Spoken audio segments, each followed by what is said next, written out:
Ninguém esperava que uma simples ida a um evento mudaria tudo. Ele era um empresário de sucesso, dono de 3 óticas em Osasco. Tinha mais de R$ 1 milhão na conta bancária. Era respeitado, amado e agora está morto. Mas não de qualquer maneira, não de forma natural. Ele foi humilhado, despido, jogado vivo num buraco como se não fosse ninguém.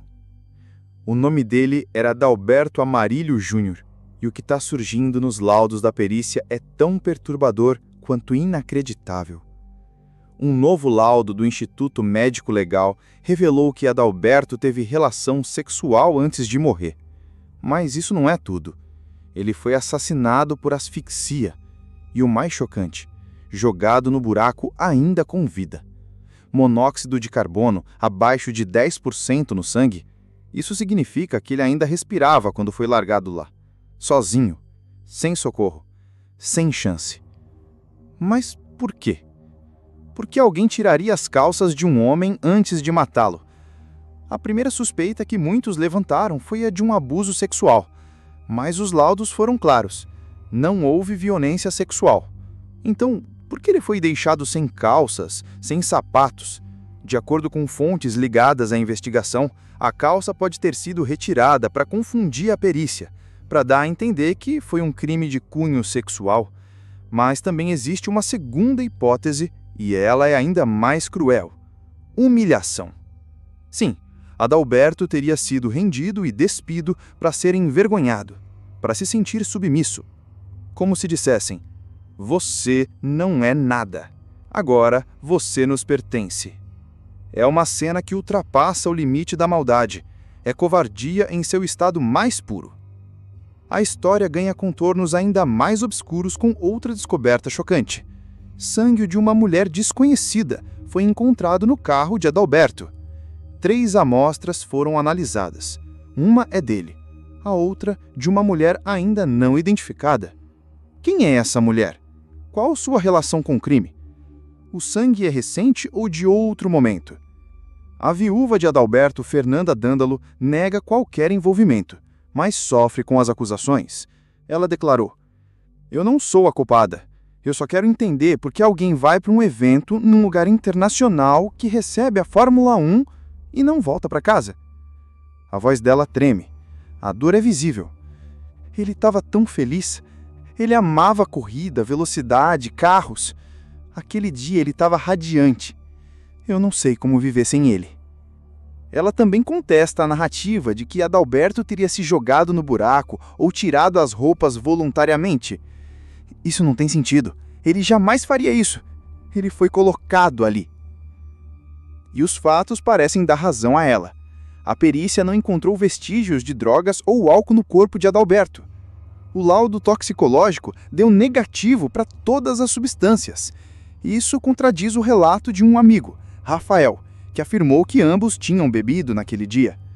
A polícia, no entanto, reforça que Rafael não é suspeito e sim testemunha, por ter sido a última pessoa conhecida a estar com Adalberto com vida. Mas há dúvidas. E o tempo de resposta da esposa também levanta perguntas.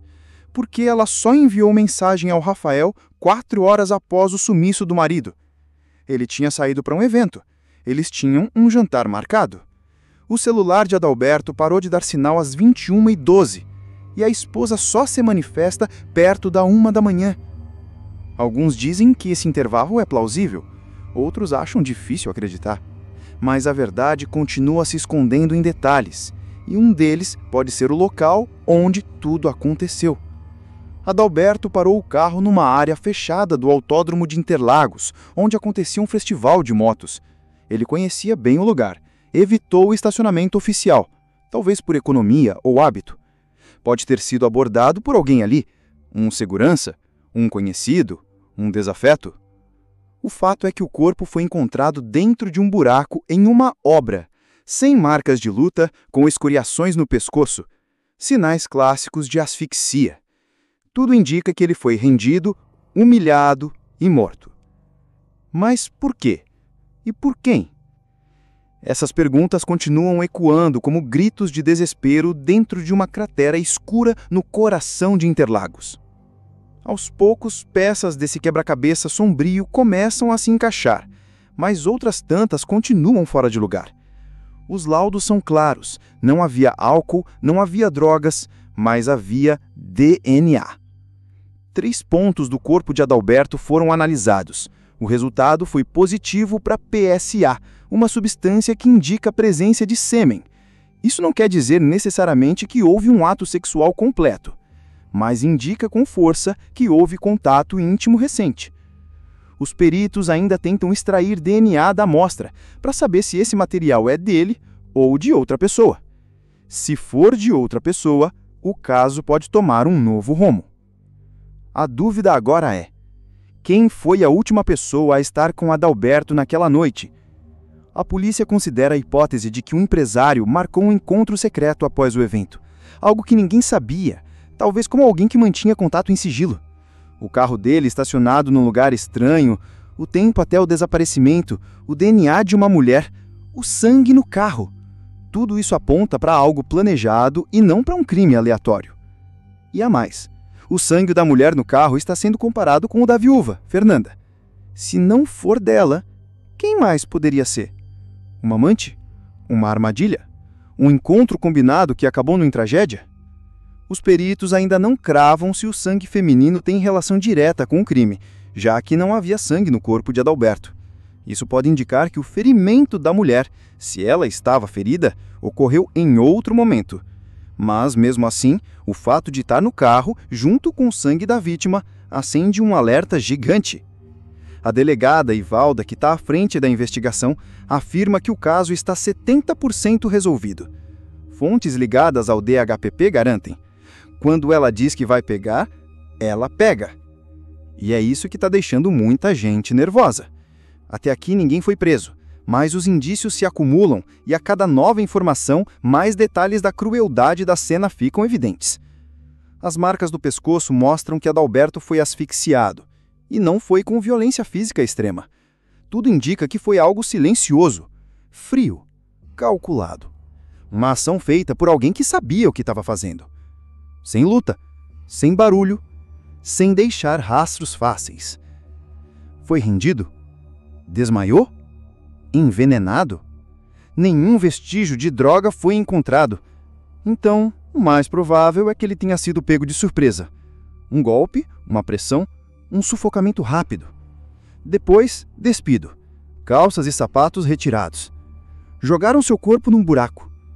Mas ele ainda estava vivo. Morreu sufocado. Pela falta de ar, pela escuridão, pela ausência de socorro. A dor da família é devastadora. O amigo Rafael, que estava com ele no evento, deu um novo depoimento. Disse estar emocionalmente destruído. Preferiu se afastar de tudo. Não quer comentar, mas reforça: eu não quero nem me justificar. Eu confiro nas autoridades. A polícia afirma que ele não é considerado suspeito e que possui um álibi compatível.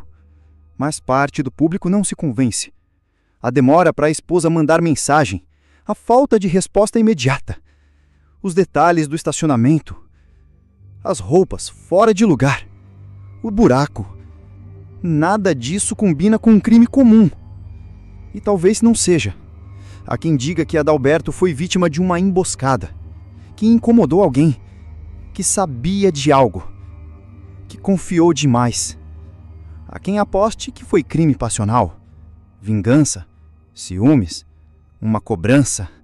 Mas a pergunta principal continua, martelando: por quê? Quem se beneficiaria com a morte de um homem como Adalberto?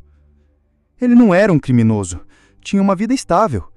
3 empresas de sucesso. Nenhuma dívida aparente. Amigos, família, felicidade. Mas às vezes é justamente o sucesso que incomoda. Às vezes não é o que você faz, é o que você representa. E nesse caso o que está claro é que alguém quis apagar a presença dele de forma simbólica. Despido, abandonado, calado. Como se dissessem: você não é nada. Mas o silêncio não vai durar. O DHPP avança e, como já disseram os investigadores, se alguém sabe de algo, que fale agora, porque se não falar, a gente vai descobrir. E se você chegou até aqui, precisa saber. Esse caso ainda não terminou. E pode ser que nos próximos dias revelem algo ainda mais perturbador. Se você quer continuar acompanhando o desfecho dessa história, não esquece de se inscrever aqui no canal. Ativa o sininho, porque nos próximos dias podem surgir novas revelações que vão mudar tudo.